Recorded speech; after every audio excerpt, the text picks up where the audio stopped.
അടിപൊളിയായിട്ടുള്ള നല്ല ടേസ്റ്റ് ആയിട്ടുള്ള ഒരു ചെമ്മീൻ റോസ്റ്റിൻ്റെ റെസിപ്പി ഉണ്ടല്ലോ. അപ്പോൾ ആദ്യം തന്നെ ചെമ്മീൻ നല്ലതുപോലെ ഒന്ന് കഴുകി വൃത്തിയാക്കി അതിലെ നൂലൊക്കെ കളഞ്ഞിട്ട് നന്നായിട്ട് കഴുകി എടുക്കണം കേട്ടോ.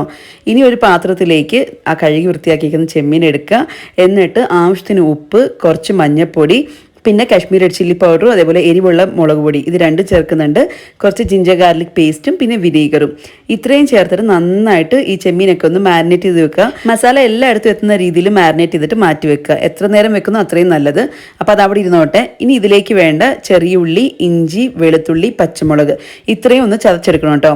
ചെറിയുള്ളി ആണെങ്കിൽ ടേസ്റ്റ് കൂട്ടും. ഇനിയിപ്പോൾ ഇത്രയും ചെറിയുള്ളി ഇല്ല എടുക്കാനെന്നുണ്ടെങ്കിൽ കുറച്ച് സവാളയും അതേപോലെ തന്നെ ചെറിയുള്ളി രണ്ടും കൂടി മിക്സ് ആക്കിയിട്ട് എടുക്കാം.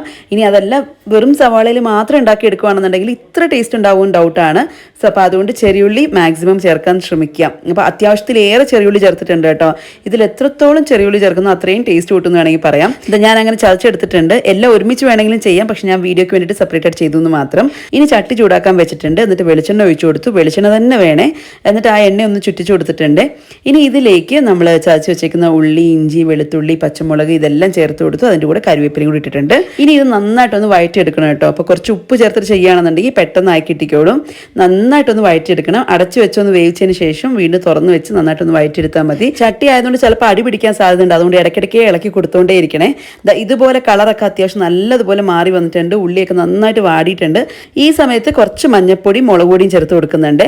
ഇത് നിർബന്ധമല്ല, പക്ഷെ ഞാൻ ചേർത്ത് കൊടുക്കുന്നത് വെച്ചാൽ മസാലയിൽ കുറച്ച് കളർ കിട്ടാൻ വേണ്ടിയിട്ടാണ് കുറച്ച് മാത്രം മഞ്ഞൾപ്പൊടിയും മുളക് പൊടിയും ചേർത്ത് കൊടുത്തേക്കുന്നത്.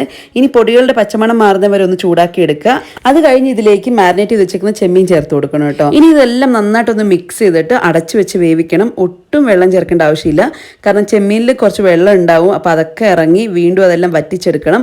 അതുകൊണ്ട് തന്നെ എക്സ്ട്രാ വെള്ളം ചേർക്കേണ്ട യാതൊരു ആവശ്യമില്ല. ഇത് റോസ്റ്റാണ്, അപ്പോൾ അതുകൊണ്ട് ഒട്ടും വെള്ളം ചേർക്കണ്ടേ. ചെമ്മീനിൽ നിന്ന് ഇറങ്ങുന്ന വെള്ളം കൊണ്ട് തന്നെ അത് വെന്ത് കിട്ടിക്കോളും. പിന്നെ ചെമ്മീൻ അധികം വേവില്ല, അപ്പോൾ അതുകൊണ്ട് ഒരുപാട് സമയം കുക്ക് ചെയ്തെടുക്കരുത്. റബ്ബർ പോലെ ആയി പോവും. നന്നായിട്ടൊന്ന് ഇളക്കിക്കൊണ്ടിരിക്കണം ഇടയ്ക്കിടയ്ക്ക്. കാരണം ചട്ടി ആയതുകൊണ്ട് തന്നെ അടി പിടിക്കാൻ സാധ്യതയുണ്ട്. ഇടയ്ക്കിടയ്ക്ക് ഒന്ന് ഇളക്കി കൊടുക്കുന്നുണ്ട്. ചെമ്മീനൊക്കെ അത്യാവശ്യം നന്നായിട്ട് വെന്ത് വെള്ളമൊക്കെ വറ്റി വരുന്ന സമയത്ത് ഏറ്റവും ലാസ്റ്റിലായിട്ട് കുറച്ച് കുരുമുളക് പൊടിയും കരിവേപ്പിലയും വെളിച്ചെണ്ണയും കൂടി ചേർത്തിട്ട് നന്നായിട്ടൊന്ന് ഇളക്കി എടുത്തു കഴിഞ്ഞാൽ നല്ല ടേസ്റ്റ് ആയിട്ടുള്ള സ്പൈസി ആയിട്ടുള്ള ചെമ്മീൻ റോസ്റ്റ് റെഡിയാണ് കേട്ടോ. ശരിക്കും ഇത് ഉണ്ടാക്കുമ്പോൾ തന്നെ നല്ല മണം കേട്ടോ. കിച്ചണിൽ വെളിച്ചെണ്ണയുടെ സ്മെല്ലൊക്കെ ആയിട്ട് അടിപൊളിയാണ്. അപ്പോൾ ടേസ്റ്റിൻ്റെ കാര്യം പറയേണ്ട ആവശ്യമില്ലല്ലോ. ഡെഫിനറ്റ്ലി ഒന്ന് ട്രൈ ചെയ്ത് നോക്കൂ. ടാറ്റാ.